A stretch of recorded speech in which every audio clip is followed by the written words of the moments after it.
మరి తమ్మి నేను అమెరికా పోయేది 6 నెలలకు ఒకసారి నా భార్య పిల్లలను చూసుకొని పోతా. నేను రాత్రులు కష్టపడి న్యాయవాదిగా పనిచేస్తాను.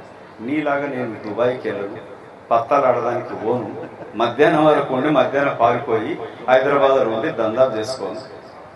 తెల్లారు లేచి వచ్చి ఎవరు చూడనప్పుడు ఏ చెరువులు ఖాళీగా ఉన్నాయి, ఏవో కబ్జా పెడతాక నేను తిరగాను. 6 నెలల నుంచి కనబడలేదు. నువ్వు కనబడదు టూరిస్ట్గా, నువ్వు రాబోయే, నేను కాదు. ఆహర్నిషలు ఇక్కడ నేను ఇక్కడే ఉంటాను. ఫేస్బుక్ తీసి తెలుస్తుంది ఎవడు ఎక్కడ ఉంటాయని తెలుస్తుంది. తప్పిపోయింది నువ్వు. ఇది తమ్మి నీ ఆరోగ్యం కాపాడుకో. మేము అందరం కోరుకుంటున్నాం, ఆరోగ్యంగా ఉండాలి, పనిచేయాలని అనుకుంటున్నాం. కాబట్టి ఆవేశపడకు, బీపీ పెంచుకోవచ్చు. అభివృద్ధి కొరకు మాకు వచ్చే రిప్రజెంటేషన్ ఇస్తే ఈ ప్రాంత అభివృద్ధి కొరకు కలిసి వస్తాం.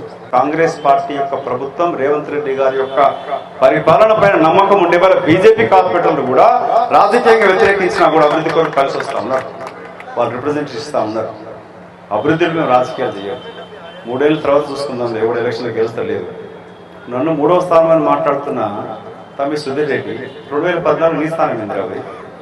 14 ఏమంటే దుర్గారెడ్డి చెప్పాలి. 14 ఎంతో? 3వ స్థానం, 2వ స్థానం?